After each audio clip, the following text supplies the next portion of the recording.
Treatment plants could never perform to that level and would require augmentation. New South Wales Health concept is that they'll wait until Section 60 applications are made. That is, if you intend to do any upgrades or augmentation of your treatment plants, Section 60 is required to make representations to the department, at which point in time you then need to implement the changes to incorporate treatment.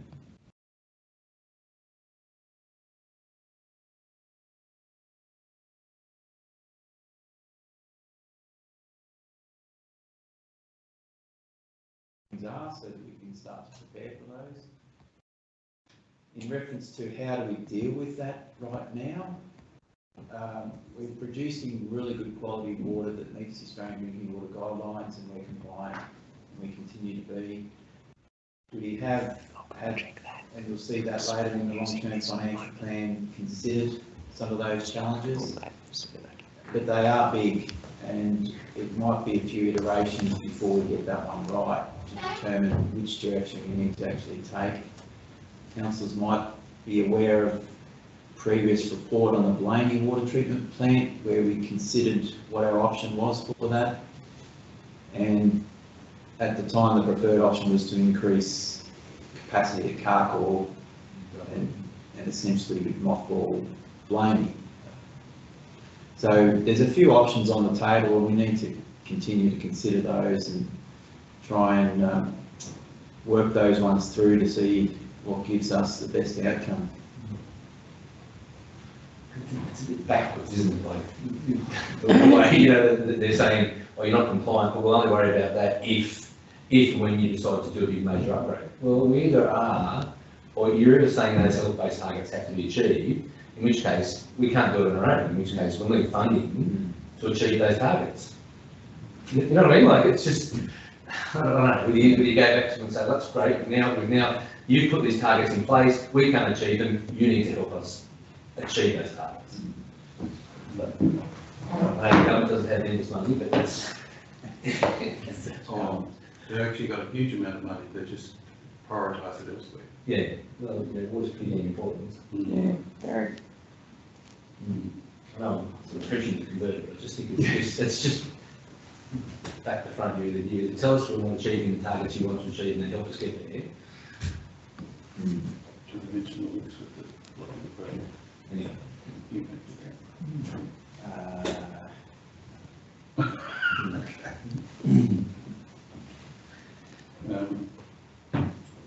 What I can say is though that the issue for Carcoar water treatment plant, one of those issues was the amount of water. The other reason why we've been into the delivery plan funding for truck main A. Is that correct? So that's part of the reason for that. I mean, truck main A is, as you know, is a pretty critical part of our infrastructure. In fact, possibly the most critical. So, sorry? Beside the damn wall. Apart from the damn wall, truck main A is pretty important, and it's pretty clear that it needs upgrading just for you know, it's getting to the end of its workable life, but also in terms of its ability to deliver appropriate levels of water to the Carcoar treatment plant. So that's why you'll see that in the delivery plan. Yeah. Truck main A.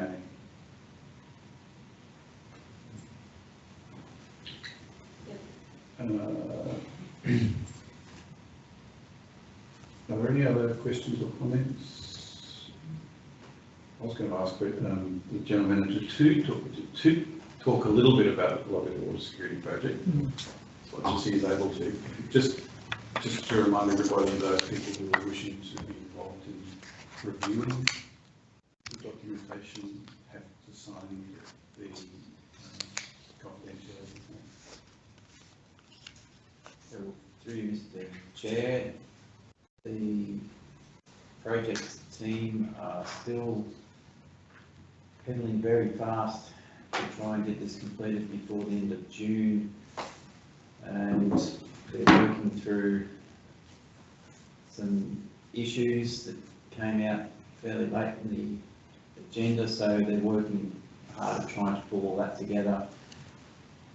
As indicated, the workshop with the information session project team, there is an opportunity that councillors can have to review the draft reports for the final business case. I anticipate that's going to be quite a hefty document or set of documents, and given that we're 8 weeks away from the end of June, I suspect they're going to come at the 11th hour for review. So if councillors wish to have a look at those documents, I'd welcome their input and feedback, and if you could send through your signed confidentiality agreement, that's all we need to allow us to share that with you. And just don't know where it's going to land just yet. Have you sent out, you sent out the form that we can sign? Yes. I didn't see that. I didn't see it either. Oh, yeah, I've got it. So, yeah, we have to. But perhaps we can resend it or. Happy to resend. Just be aware that, as the General Manager said, there'll be a voluminous amount of documentation involved, which we could present, and almost certainly a very, very short turnaround of time. It may only be days, literally days, in which to have a look at it all and do it appropriately. So if you're prepared to do it, set aside some time, which is what I'm going to be doing. I'll set aside some time and just do it. Councillor West? My would be that they can't expect us to review a multi-million-dollar document that's taken them 2 years or more to put together in a couple of days. That's actually ridiculous. Well, I don't know if it's. I know, I get it, but I'm just saying. They could be 3 weeks, but I doubt it. It would be absolutely ridiculous to expect anybody to review something that's taken them so many years and millions of dollars to put together and have a decent review of it within a short period of time. Like, we're not. We might manage, with CTW as councillors, but we're not experts, experts in the field of hydrology and all these sort of things. Like, there's a pretty big expectation on the council to do that. In this instance, we have asked for it. So we should have the opportunity. Yeah, we should have the opportunity, and we specifically asked for it. And so, I guess we have to abide by whatever availability they're prepared to provide to us. But also there's an option, like, as an organisation, if the GM decides that we need to get some more input from somebody else, an external person as well, we should have that ability too. There could be things that could be just completely, we're totally governed by their process, so, yeah. Councillor I Newstead? was just going to say, do you think they'll take any notice of what we're saying here? well, You haven't said that. possibly not, but at the same time, we should have an opportunity to make sure that the things that are in that business case, which directly affect us, are true and correct. Yeah. Oh. Through the chair, I'm quite happy to take the summary version. I'll leave it to the experts. I can summarise it as well.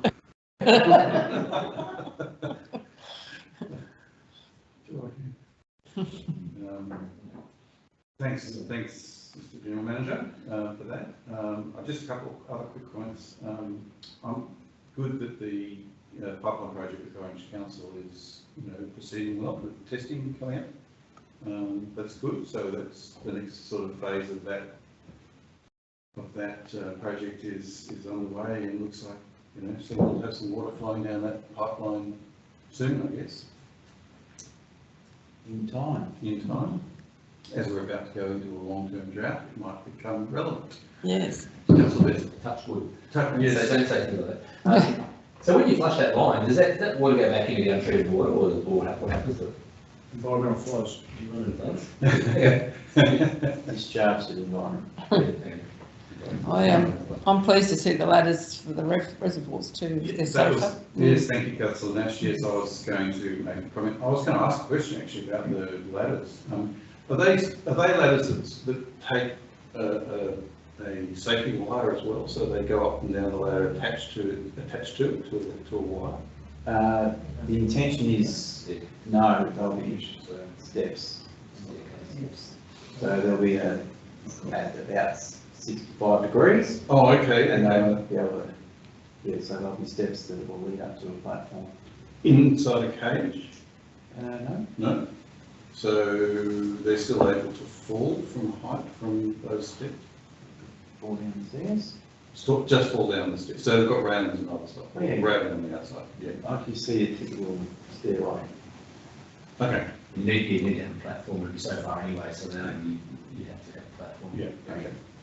No, I just wasn't sure whether or not you said, because it says ladder. It doesn't say stairway, it says ladder. So I just assumed we're talking about literally ladders. And if you're going up a reservoir, it's quite a height, I would hope that they would be attached to some sort of a safety harness or something to do that. Which is currently what is existing at the moment is the ladders. Mm-hmm. So we're looking to remove those and reduce risk. Excellent, thank you. Any other questions or comments on this? No? Okay, I'll put that. All in favour? Aye. Carried.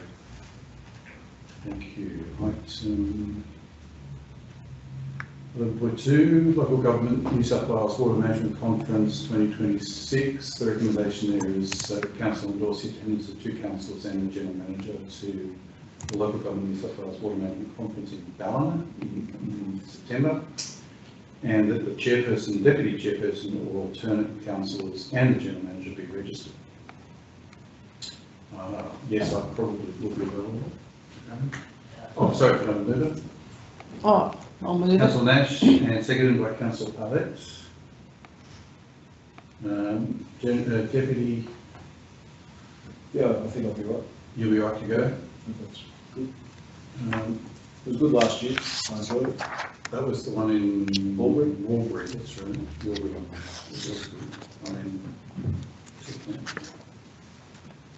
September 2nd to the 4th.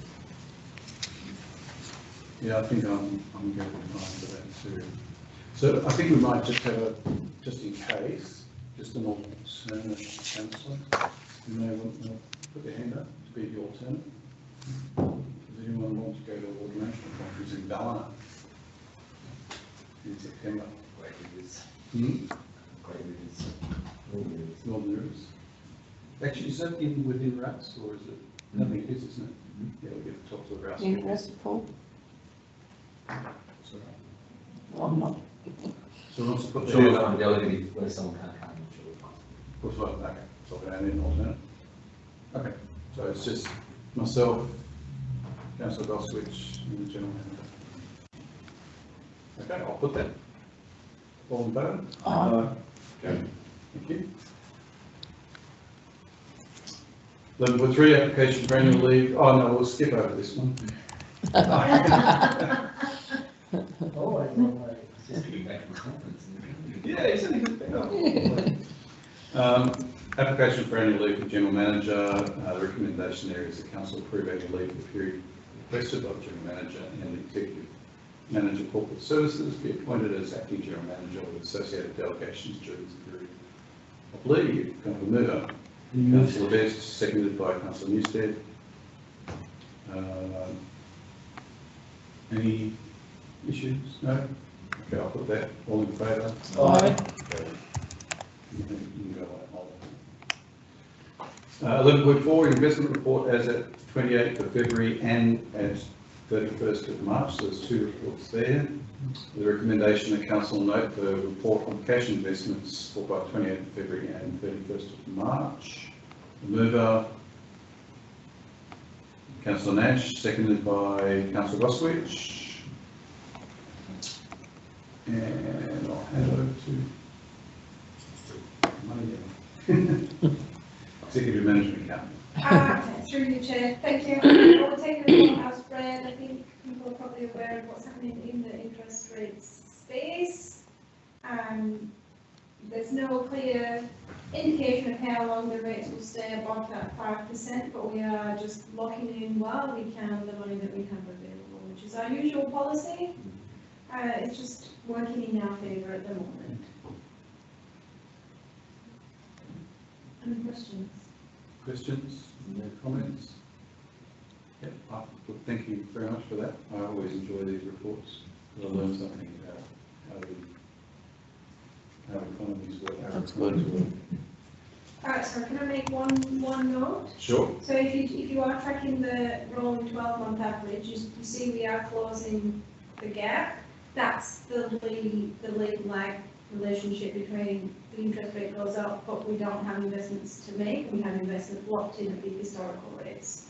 So that gap kind of ebbs and flows. So the gap is closing. That's just the economy of it, how it works. Yes. Yeah. Yeah. So the next time around, when you go to invest again, you'll get a better rate potentially. But we have a lot locked in at that older rate. So Yeah. that drags our average down in comparison to today's market rate. So as the interest rate goes down, we maintain a bigger gap because we have historically locked in at a better rate. So we kind of have that little lag. Very good. Yeah. So there's always a bit of a lag there. Okay, I'll put that. All in favour? Aye. Aye. Carry. Thank you. Very much appreciate those reports. 11.5, debt recovery. The recommendation there, the council note the debt recovery report by the mover. Councillor Newstead, seconded by Councillor Goswich. Claire, again. Thank you. So we have brought this back just to try to put this into our regular agenda so you can see what's happening on debt recovery. We are very happy with our agent, Recooper. They are providing this report to us. If you do wish to see anything that isn't in here, please let us know. But they are very active. They are very good at what they do. They have all the systems and processes in place to do debt recovery, and they do it effectively and at no cost to us, as you saw in the report. Everything gets added to the customer's account because they are in debt, so we legally allowed to add all debt recovery costs to their account. So we're about average. We have a little uptick in total debt as expected because of the 20% availability increase. We're now, with the policy we have for debt recovery, going to move into the active restriction of water phase, so hopefully that will have some impact on making sure we bring this back down again. Thank you. Any questions, comments? Councillor Goswich. The only one I've pointed, it's very close from last year to this year, with a number of accounts that are in debt. What percentage of those would probably be the same from last year? Not a huge amount, because we don't have a huge amount over that 120 days. I can't get a specific answer to that question. It just said that there's sort of 109 and 106, so I thought it was a very similar number. I just thought whether it's the same people or same properties or same bills. There will be some the same. That's the nature of how some customers manage their bills, but there will be some that have just changed over. I don't have a specific answer at this point. No, I thank can you. take one if you would like one. No, it's all good, thank you. Councillor Bett. I'll talk about it. Just one comment though, like, that's 2.8% to really, like, which our council was down to 2.8%. Yeah, we hit 11% coming back down, but people just, before they get in this situation, because paying $220 to have your water restricted and then paying another $220 to have your water unrestricted is just a waste of money, $440 to somebody who's already struggling to pay their bill. It's just, I understand why we put that fee in place, because we can't, the staff time and everything to involved in going out and restricting it, but it's just it's a compounding on top of somebody who's struggling to pay, so I just think, making sure that people know that, tell the people to come and see us before they get into that point, because it's just such a waste. Yeah, because there is a payment scheme, isn't there, if people need to pay, just a small amount here and there, that you wonder why they would not do that. Hopefully not a small amount here and there, but a regular repayment, we are always willing to accept a regular repayment when somebody comes to us early and says, I'm having a problem with this bill. We are required to do that, and we are happy to do that. Yeah. That's very good. For the incur more costs. Thank you. Thank you. Any further questions or comments? Okay, I'll put that. All in favour? Aye. That's okay. 11.6 quarterly budget review statement, 31st of March. Jen, I will read through these recommendations because they're important. Firstly, that we adopt the QBR statement for the quarter ending 31st of March and the variations therein be voted. Dissolve the Development Assistance Fund and disperse the remaining funds as per recommendations 5 to 7. I'll go through 3 and 4 first. 3 is establish a drought fund internal restriction.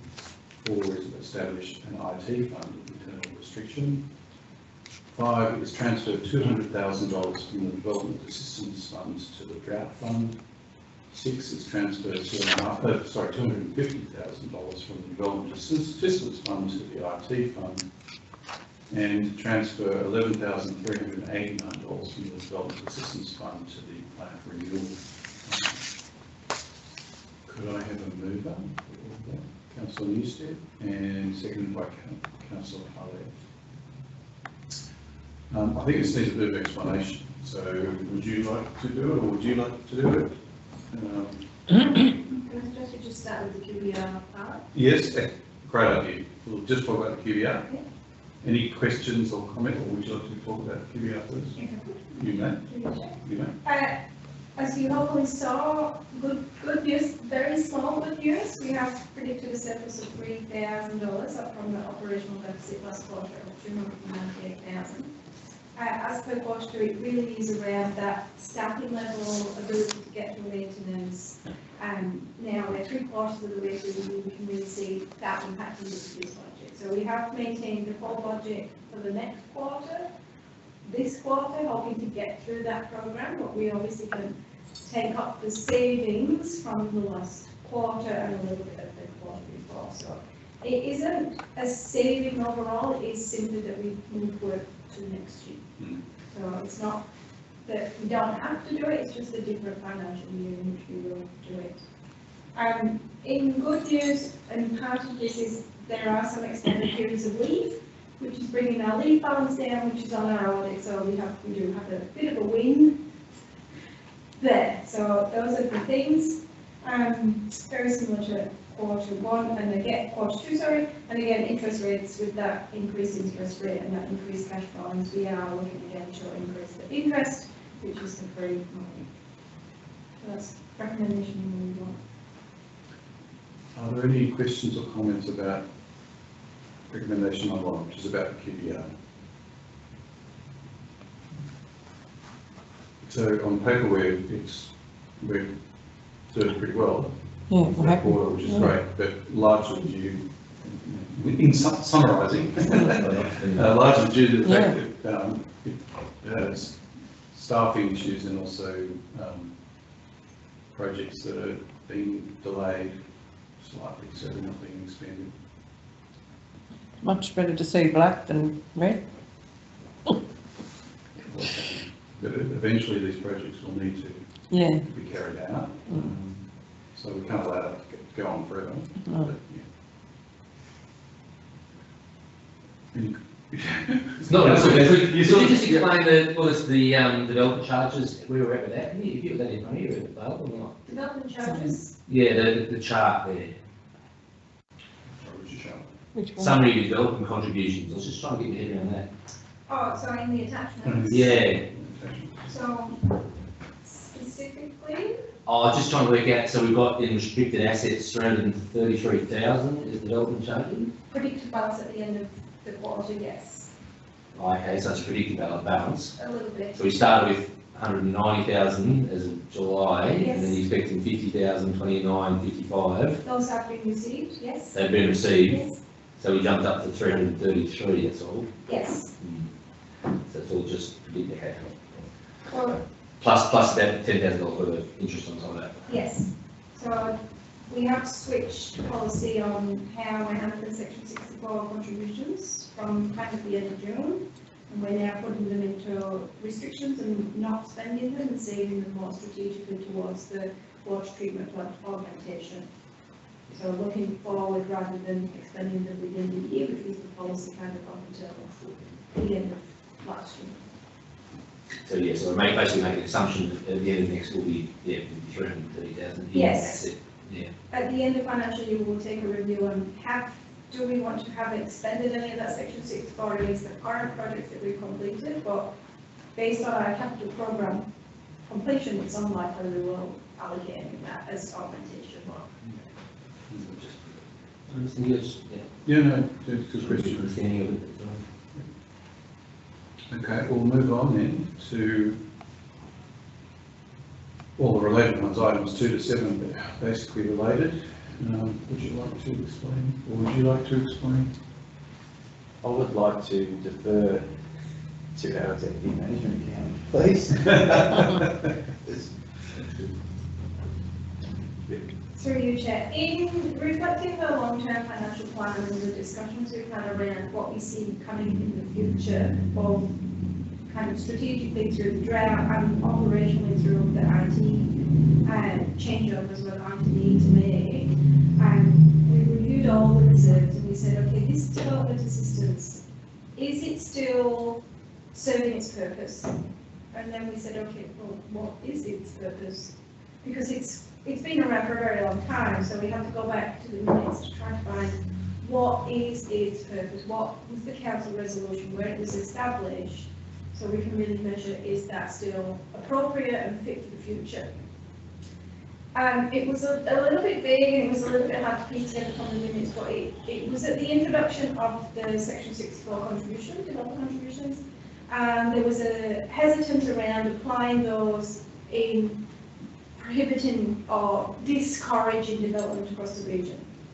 So there was a decision taken by the council to say, let's not discourage, let's have a fund where we can encourage development.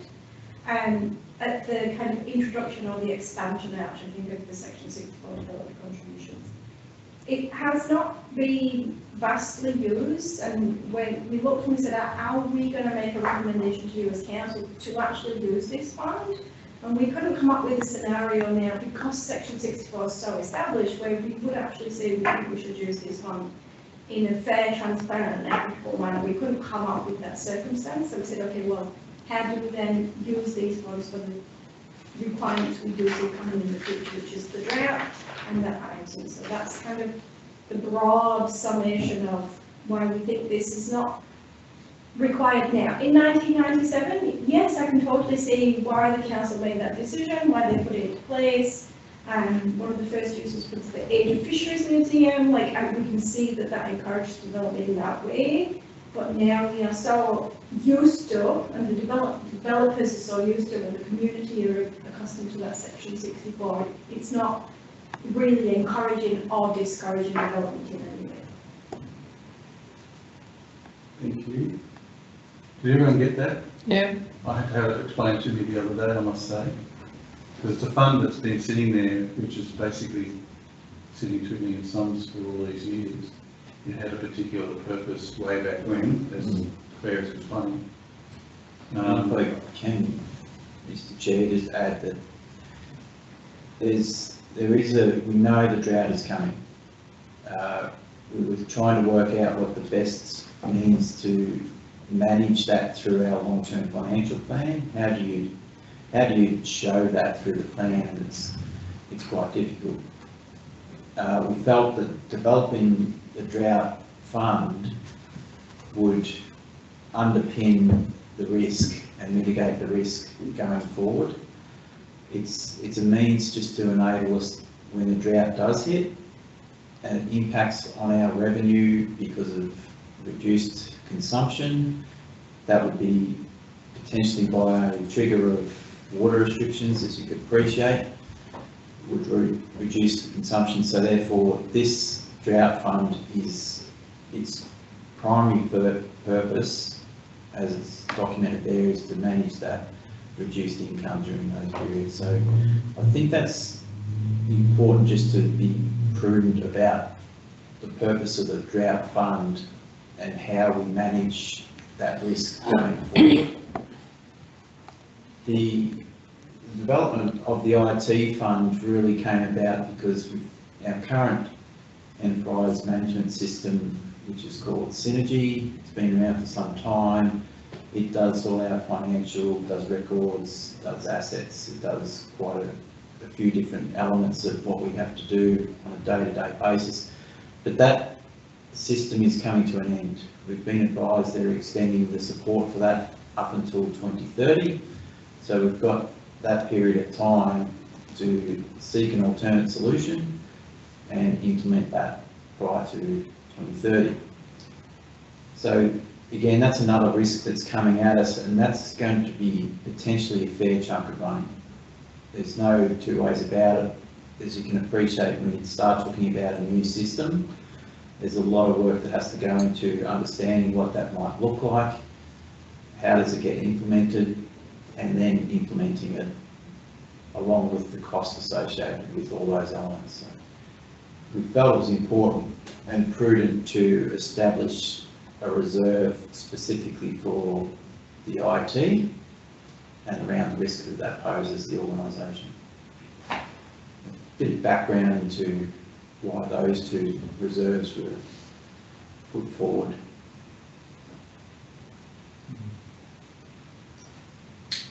Any questions? Councillor Best? My comment is probably just related to the drought fund, just sort of, as a bit of me says, well, we've only got one part of money, which is basically putting different labels on where it comes from. At the end of the day, we're not going to be making much money during the drought. So whether we pull $200,000 out of this, this is basically something we're doing just to make us look good at the end of the day. When we get to June and we go, well, we're not quite as big a deficit as what we were, you know what I mean? You're just really moving it around, whereas, you know, so I look at just when we're going to use that drought fund, or whether it's better to have deal with other issues with it. That's all sort of thing that just have it sitting there. You know, the drought is going to be, we're going to be making less money. That's what we do. And we try and make as much money leading up to it as you can to cover it. That's all I'm just trying to say. When you access that fund, when you use it, you know, when you actually call on it to say, I know she says council resolution, but at what point, you know, it triggers that and you say, well, we're going to have to really access that fund sort of thing. So. Yeah. Yes. Oh, do you want to? No. Through the chair, I was just wondering, with the infrastructure that we've got in the towns for the water, maybe some of that could be used for the drought time. That money. For, oh, you're talking about Like your Yarra. standpipes in Yeah. Yarra. Hmm. Yeah, okay. Just an idea there. Mr. Chair, if I can. No, please do. Add to Councillor Best, I think the idea of having a trigger is important, because we don't want to just then have a future council come in and say, there's some money sitting in a reserve over there, let's go and do something with it. So that was, I guess, why we set it aside, to make sure that we can deal with those times. The trigger could be, we've got the purpose there, we've got how it's to be administered, but we would take feedback from council as to what trigger that they would like to see, in addition to just a recommendation back to council. And that could be implementation of our drought management plan. It could be a trigger of water restrictions. So unless there was hypothetically, you could say that unless there was water restrictions in place, this fund could be drawn on. Sorry, we had a discussion the other day about this, because I asked a very similar question about what would be the trigger to use it, and what would be the trigger not to use it, and when we come out of. So in other words, what triggers drought, what triggers a designation of drought. We could wait for the state to declare a region drought declared, but that often is after the fact of when we have a hydrological drought in terms of the amount of water we have available to give to our customers. So, and that sort of thing is triggered by our water restriction procedure. So we could have a trigger that relates to when we restrict the use of our water because of lack of water or drought. That also triggers a reduction in our potential income. And this fund could be used to offset that to some extent, but at a certain trigger point. We could decide on what that trigger point is, whether it be level 2 restrictions, level 3 restrictions, level 4 restrictions, whatever. Councillor Best? You're... Well, going through the last drought, I think one of the biggest issues we struck was when we got down to those levels, we were then going to have to look to find money. Because when you talked about, hooking up pump stations with Woodstock, different to actually looking at dead water storage, pumping out of dead water storage, that was a big concern. We've been able to do that sort of thing. We'd have to buy a pump set up and flooding system to pump them. You know what I mean? Like that was a big concern. And then what we're going to do if we got to the point where we had to look at other means of getting water here and things like that. That's, to me, that was is that use that money for those sort of things, to have those. Is it an emergency fund? Is it an emergency when we get to those levels that we access it, when we need money in those drought scenarios, or is it, like I said, was it there to just make us look good at the end of the June, and say, well, we drag a bit out of that fund and pop it up here, and we'd be, not in such a great deficit at the end of the financial year. Oh, sorry. I just want to say that I think that the real thing is that they're just dissolving the development assistance fund, and they're putting the remaining funds into good other funds. That's all I can work it out. So I don't think we're just looking good, are we? Oh, well, there are two issues there. One is, do we need the fund that we currently have? That's right. Okay. Secondly is, what are the next highest priorities for that money? And the staff have identified drought and IT as being the two things. But Councillor Best has brought up a really good point, which is, what are the triggers for the use of that? In fact, what should it be used for? Should it just be for buffing our end of year budget, or should it be for a specific purpose, such as, if we are in dire straits, we need to spend money to keep water flowing through a drought, then perhaps it should be designated for that. Anyway. So to go to your point, Councillor, the reserve wouldn't actually change the budgeted surplus or deficit. It's cash. It's already got there, yeah. It's cash available for those projects, or cash available to make sure we can afford the operations, because we don't actually have cash coming in the door. So it's having that cash available. It's your savings bucket. It's not actually extra income. So if the deficit is minus $1 million, it's still minus $1 million whether we access the drought fund or not. So it's not going to make us look. Okay. Yeah, so that perspective, I was thinking, the money's already there. It's semi-restricted in a way, because it's come back to us for use. Yes. Yeah, it's already in our balance sheet basically, so therefore it's not going to make a difference at the end of the time for us. Yes, it's not going to show us income in the budget, which is unfortunate for me. Yeah. Is that all that's in the drought fund, or is there more money in the drought fund? So, We don't have a drought fund, do we? can I? The long-term financial plan, the proposal would be that we build this over time. We build it to around about that $200,000 per year.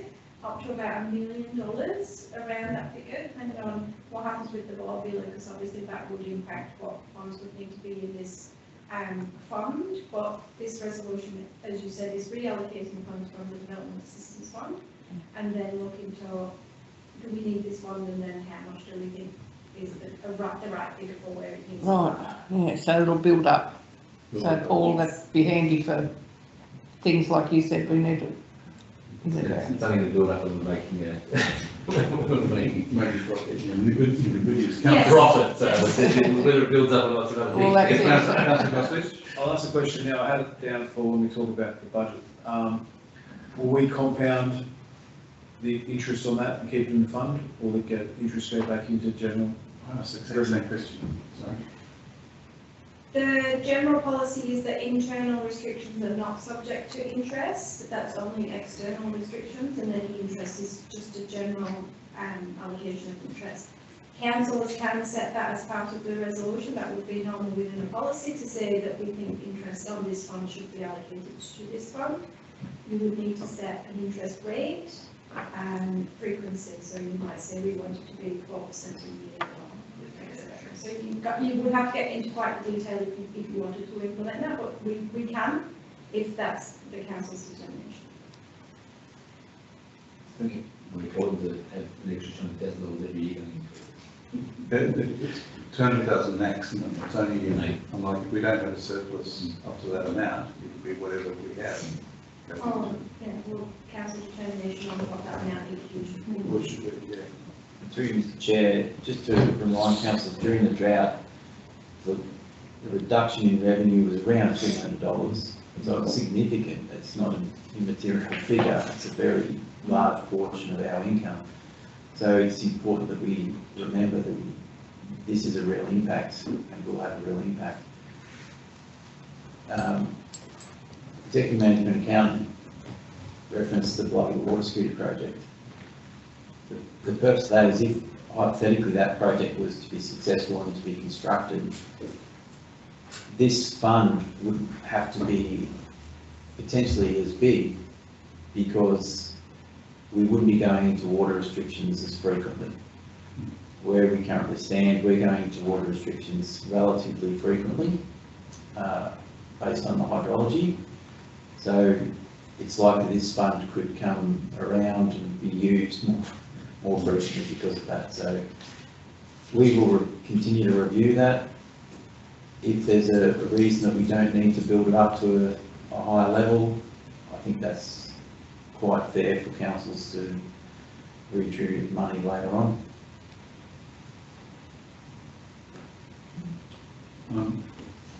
I've got a further question really for council, really is about the Development Assistance Fund.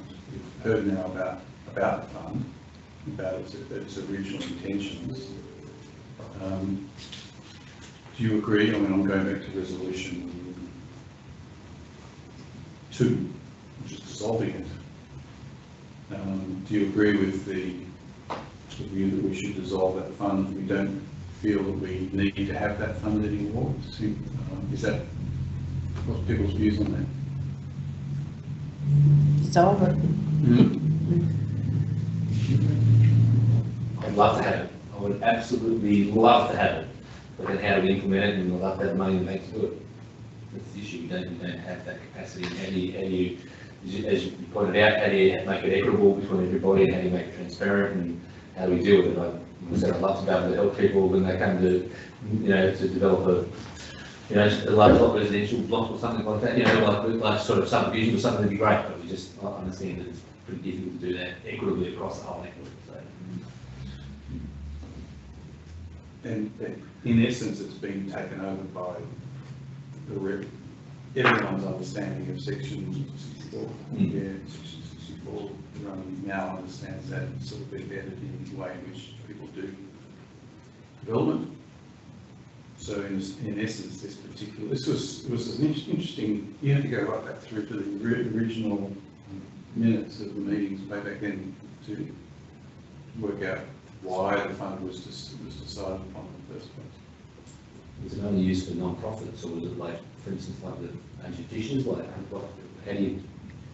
How was it implemented? That's the thing. Like, Yeah, no, we may as well May as well, modernise it. Yeah. Yeah, yeah, dissolve it and put it to new priorities. Yeah. Yeah. Well, we could go through each of these and vote on them separately, or we could vote on them all in one batch. In a batch? batch, yeah. Well, I should ask, are there any more questions or comments? Okay, if we'll do it as a batch, so I'll just put that, the whole, because that was the original moving and seconding was for the whole batch, so I'll put that. All in favour? Aye. That's carried. Thank you. Okay, moving on to 11.7, the ARIC committee minutes. The recommendation there is that council note the Board of Risk and Improvement Committee minutes for the meeting held on the 25th of February 2026. I remember. Councillor Goswich, seconded by Councillor Newstead. Executive Manager Corporate Services. Thank you, through Mr. Chair. I'll take this report as read. It was the February meeting of the ARIC committee, and take any questions. Are there any questions? The drinking water management system, what was that about? So through you, I'll start, you can finish. We have a drinking water management system that we abide by, it's our water Bible, and we meet on that. We meet monthly, staff meet monthly to run through that, and it was just an update for the ARIC committee, but maybe the chair would like to expand a bit more on that. Happy to do that. So yeah, the drinking water management system is a regulated document. It's a quality assurance program. So the internal audit element is that we do meet monthly and we have an action plan that we go through. They're prioritised, those actions, and so we try to step through that.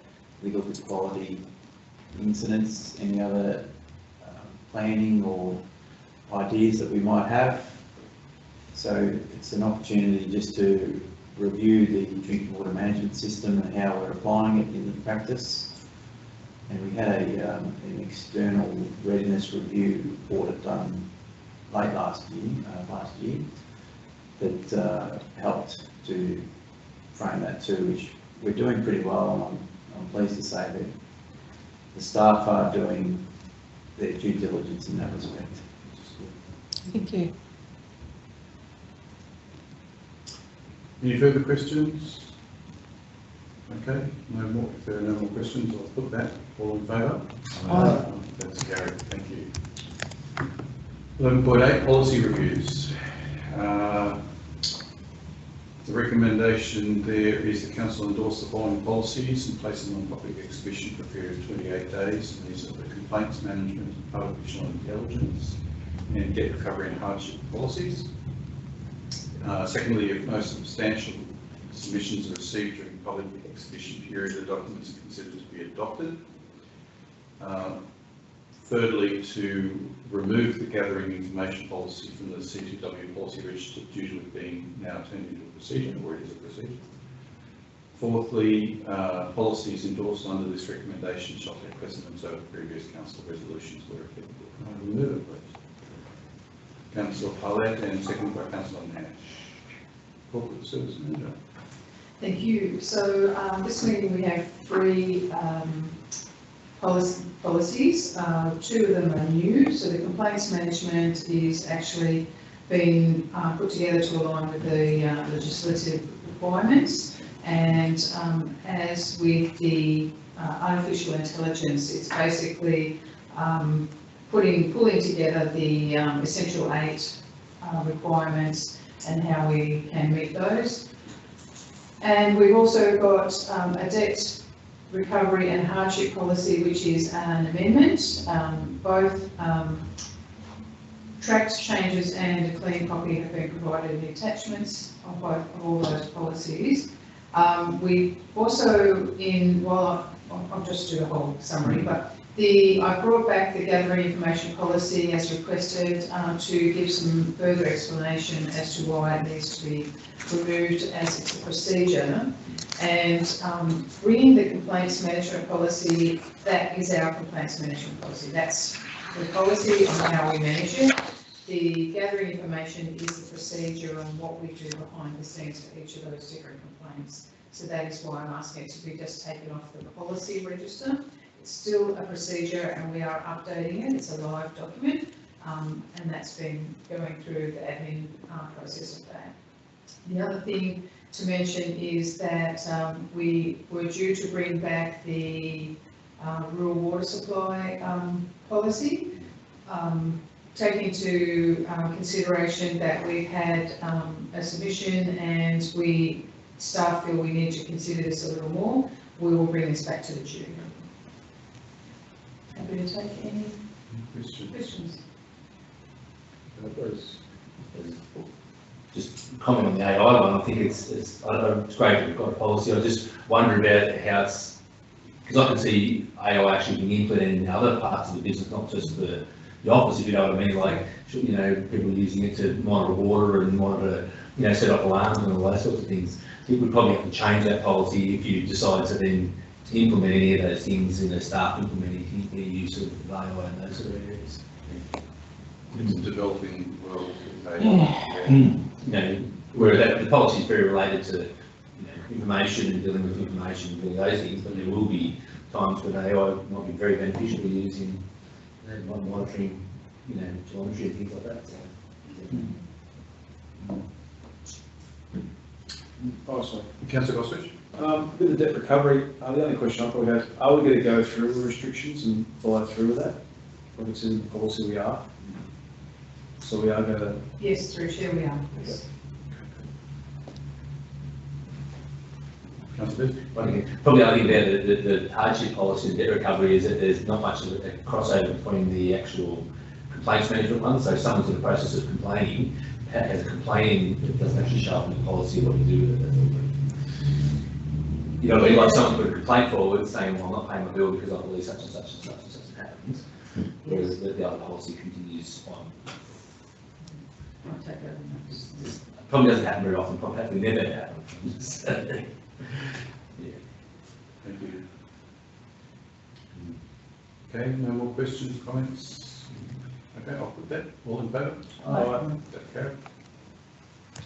Item 11.9, integrated planning and reporting. Okay. Our IPNR documents. The recommendation there is council endorse the following draft integrated planning and reporting documents, which includes the business activity strategic plan, the delivery program and operational plan, long-term financial plan, annual budget and statement of revenue policy, and workforce management strategy. We've dropped out, have we? Have we dropped out? No. No, we're still in. Okay, sorry, we heard a noise. Secondly, to place the above documents on public exhibition for a period of 28 days to seek community feedback prior to adoption at the June 2026 council meeting. Can I have a mover? Moved by Councillor Goswich, seconded by Councillor Khaled. Executive Manager Corporate Services, would you like to speak to the RPN? Thank you. Okay, as reported, we have a suite of IPNR documentation. We have been through these documents quite extensively this time round, rather than just to cut and paste and add a few extras. The business activity strategy, you will see that we have an amendment there to the mission. We would like across the region included in our mission. We've updated the constituent council profiles, the Central New South Wales JO statement of strategic priorities. We have also included, not only edited, but added some actions to the strategic priorities. We have actually included a new one called regional water security. And as we move down to the delivery program, that has been all of the delivery program actions have been reviewed. There are some new ones, there are some edits, and there are new ones in relation to the water security.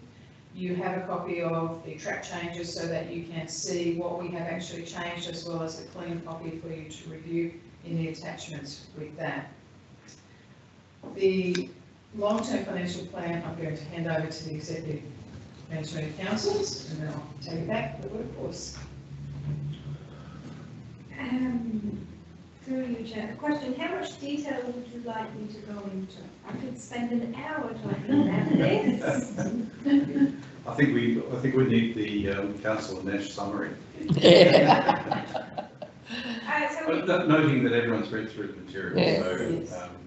So we did take a different approach to the long-term financial plan, and I really wanted this document to be, if somebody comes to the front counter and says, why haven't you given me this charge? I can say, please read this, and then you'll understand everything you need to know about central tableland water and our financial situation. So we try to sum up those real big issues, and there's not necessarily an answer to those big issues. There's not an answer to the fact that pipes are in the ground for 80 years. It's something we work with, and it's something we try to address, but there's not, I can't put a dollar figure onto it. So we took all of that and then we've applied it into the 4 scenarios, and I have taken a little bit of creative license. In scenario 1 becomes the base case, just because we had started talking about those 4. I didn't want to rename the others and get a little bit confused as to which was which. So scenario 1 is the recommendation, some moderate growth, renewals as we kind of hope they will go. Scenario 2 taken from Councillor Gus, which is the questions around how we rely on grants, and just showing that clearly that without grants our situation is dire. And it's been able to see that and articulate that into numbers that helps people to be able to understand. If you don't give it, dear state government, if you don't give us a grant, this is what it's going to look like. It's that document to be able to really highlight it. So it's not where we want to go, but it is a possibility. So it is a possibility that we won't be able to come back with the scenario, this answer we want. What happens then? Scenario 3 is if things go a little bit quicker than we expect, the renewals need to happen faster or they cost more. I think we can all see that is a potential circumstance we could get into. What's the impact of that? And then scenario 4, we got a little bit optimistic and said, okay, what if we want to make this better? What's the augmentation? What's the increasing the trunk main so we can actually supply and treat more water? So that is the 4 within the long-term financial plan. We split then the annual budget into its own document just so that it was a little bit more, here's the big picture and then here's what's happening now, and we outlined, what are the percentage increases we're putting through. So it's 20% availability, 5% on water charges. That is the what's incorporated into the budget, and then we have the statement of revenue policy, which we are required to have at the end that kind of just itemises everything and how we put our fees and charges together. So fees and charges are in that statement of revenue policy. So continuing on then with the workforce management strategy, we have completely redone this, and this has been we've been able to do this through the Strong and Secure grant funding we received, and that project, one of the tasks was to review the workforce. So the workforce strategy is a long-term document. It's about our capabilities and our abilities to deliver services. And it also provides a structured approach into, how changing the services we provide are changing, how we're managing workforce risks such as the ageing and skills, technology. It also talks about an organisation efficiency and productivity, and this is a progress report will be reported back to Council annually. So this is reviewed every year of the 4 years, but this isn't just a 4-year report. This is a forward to the next 10, 20 years that we're trying to set up the organisation for. This, the workforce management has been conducted with the assistance of staff. We have, we have participated in surveys, in debriefs, in workshops. So this and staff are aligned at this point in time with this workforce management strategy. The asset management plan is also a part of the safe and secure funding, and as such, it is having an in-depth review, and so therefore isn't available for this review, but it will be brought back to council in June for consideration. Thank you. Thank you. Happy to take questions. Questions on any of the above? We can go through each of them if you wish, or we just do questions on any, just if you have a question or comment, just identify a particular part of the report you'd like to address. There's a lot of work's going into this, and I commend staff for Yes. pulling this all together. It's an enormous amount of work. Through you, Mr Chair, so just, so this will go out now for 28 days exhibition, and then we'll bring it back to June council meeting. Yeah, we'll have another go at it if needed. Yes, I'd just like to reinforce that, you know, thank you to the staff for their hard work and their capabilities.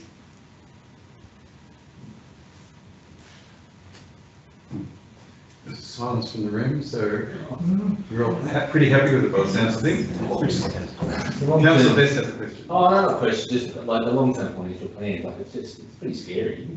Like, when you sort of dive into it a little bit, it's a bit, you know, I don't know if you've done a lot of work in four different scenarios, just, you know, I wish we had a magic wand to fix it all, but there's so much, it's just, we've said it over and over and over the last 10 years, so much rides upon the increase in size of local roles. So many things this organisation will change completely differently. If we can get that through. It's just such a game changer. Yeah, and I totally agree, and it's Not much impact of that. yeah. And it's something that we're in discussions with, certainly I assume through the PCD, but also with the Minister, been about, you know, this would be a game changer. In fact, it's in many cases a saving grace for us, and also for the government, who we'd be relying on state government and federal government to provide us with funds, grants to keep us afloat. And it's not so much keeping us afloat, but keeping infrastructure, keeping that sort of infrastructure, which is now ageing, as we all know, and it's getting much of it getting to the end of its workable life, where we're having to, it's a bit like, you know, keeping an old car for a very, very, very long time. Eventually it gets fall off it, and you know, you could replace it within 4 years and get a new car and happy as Larry, and have warranties, but with infrastructure like ours, 70, 80 years old, recognised, I might add, by the Murray-Darling Basin Plan review that's just been done, which would just be looking at some of that documentation.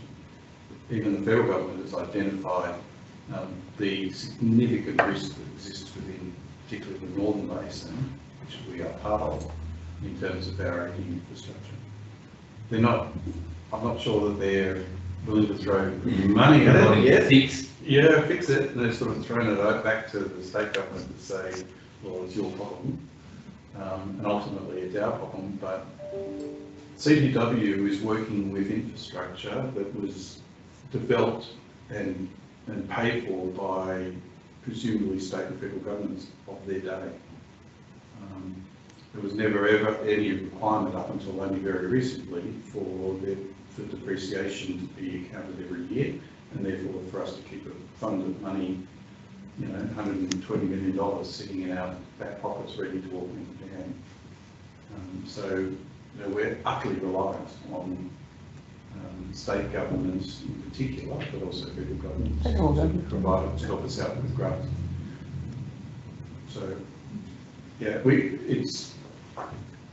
and this really does highlight that. But if that project doesn't go through, we still have dam safety concerns, and we've got to match those with funds that we would have to borrow or borrow and steal to be able to meet those requirements. If I can You can comment, Mr Chair, I'd also just like to commend the staff. I'd like to say that it's with me, but it wasn't. Definitely some very capable staff that we have. What I really appreciate about the work that's been put into this, again, we're trying to continually improve our process and how we approach business. The workforce review, really trying to engage staff because productivity is going to be very important going forward. We need to run on the smell of an oily rag, and we need good staff to be able to enable that to occur. The long-term financial plan, I really like what's been presented in that we've got 4 scenarios to look at, but in each scenario you've also got a bit of a sensitivity. And what this does for us, I think, going forward, and particularly for the councillors, is it really helps to look, we can look back and see where did it align with what we predicted, what we assumed. And so it's a really good tool, I think, to enable a look back and just see what scenario, where did it land, what was that sensitivity, did it go, was it pessimistic or optimistic? So it's really informative, I think, going forward, and important that we consider that. The other thing that was unfortunate that we didn't get the asset management plan, but that was certainly one of those plans that we really wanted to get right. There's a lot of work to be done in that space. It's the critical part of our business. We have to understand it better to make informed, data-driven decisions going forward. So it's going to be another important document. But I guess, again, just commending the staff and pulling this together, I think we're really starting to really set the foundations going forward. Not that they haven't been there, but we're in a new era of how business, local government is intended to run, and so we're really trying to uplift our documentation and our understanding of the business and help to inform councillors to make the decisions necessary. And just a commendation to the staff. Thank you. Question, Councillor Paulette. I just wanted to say thank you to the staff. This is really significant work because I think too, if we don't get that down more raised, we need the data, we need the cases, to be taking this with advocacy and addressing the government and holding them accountable, because we have to provide water and service, and the history, they are the ones that put this infrastructure in place and need to be addressing long term what happens with this infrastructure. So this work is so valuable. It also is really valuable for us as councillors, as our GMC, for us to make informed and effective decisions going forward, because we are going to have to address some not nice scenarios in the future, if we don't get this assistance that we do need. Councillor Newstead? Yeah, just a comment more or question to the General Manager. Even if the wall raising was approved and they decided it's not going to happen overnight, like it could be 5 years down the track, 6 years, 10 years down the track before they do anything. So we've still got a lot of stuff ahead of us, I think. It's a bit of a juggling act for the next few years. So, and we're already seeing the impact of having to wait for the end of this project in terms of what decisions we make on the infrastructure that we currently have. So, for example, I was hoping that if we got the augmentation happening, that we could say trunk main A upgrade in as part of that process.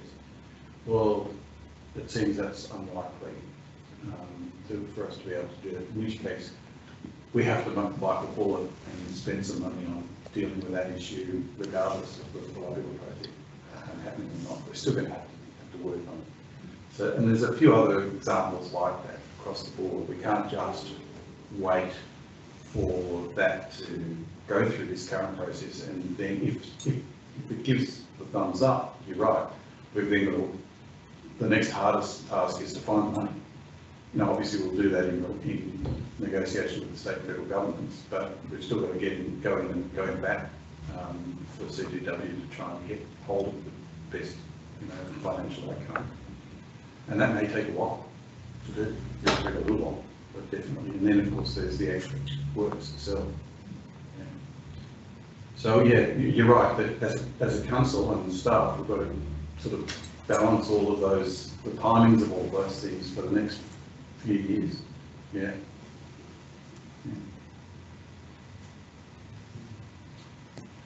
Further questions or comments? Okay, well, thanks everyone. I'll put, sorry, did you want? No, just. Okay, I'll put all of that, the whole lot, in one fell swoop, the IPR documents. I'll put that, all in favour? Aye. Carried. Thank you, everyone. Good questions. That, I think, is the last of the reports of staff. So item 12 is questions on notice. There are no questions on notice. Item 13, confidential matters. There are no confidential matters. Item 14, late reports. No late reports, which leaves item 15, which is the conclusion of the meeting. So I conclude the meeting at 12:27 p.m. Thank you, everybody. And the next meeting will be, just a reminder, June 17th. June 17th. Where is it? Canal. June 17th. Canal. Wonderful. Thank you, everyone. Thank you. And is that your wife?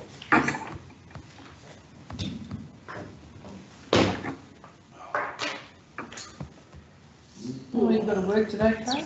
Sorry? You've got to work today? No, I finished yesterday. Thanks, Jim. Good, wasn't it? We had it on Thursday. That's why I said